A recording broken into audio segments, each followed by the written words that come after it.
तुम्ही पण भात शिळा झालाय म्हणून फेकून देता का? ही रेसिपी जर तुम्ही बघितलात ना तर राहिलेला भात कधीच फेकून देणार नाही.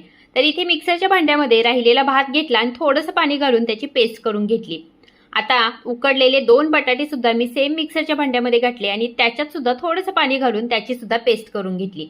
आता हे बाउलमध्ये काढून घ्यायचं. याच्यामध्ये बारीक चिरलेली कोथिंबीर आणि हिरवी मिरची घातली, चिली फ्लेक्स चवीपुरतं मीठ घातलं आणि फेटून घेतलं. थोडंसं याच्यात बेसन घालायचं, ते सुद्धा या पेस्टमध्ये चांगलं फेटून घ्यायचं. कढईमध्ये मस्त गरम तेल करायचं आणि याचे छोटे छोटे बॉल असे तेलामध्ये घालून मस्त याला सोनेरी कलर येईपर्यंत आणि वरून चांगले क्रिस्पी होईपर्यंत तळून घ्यायचे. मस्त असे हे राईस पकोडे तयार होतात. खायला तर इतके टेस्टी लागतात. तुमच्या आवडीच्या कोणत्याही सॉस बरोबर खा, जबरदस्त टेस्टी होतात. मुलांना संध्याकाळी शाळेतून आल्यानंतर स्नॅक्स म्हणून सुद्धा देऊ शकता किंवा संध्याकाळच्या चहा बरोबर सुद्धा खाऊ शकता. नक्की ट्राय करा आणि लाईक, शेअर, सबस्क्राईब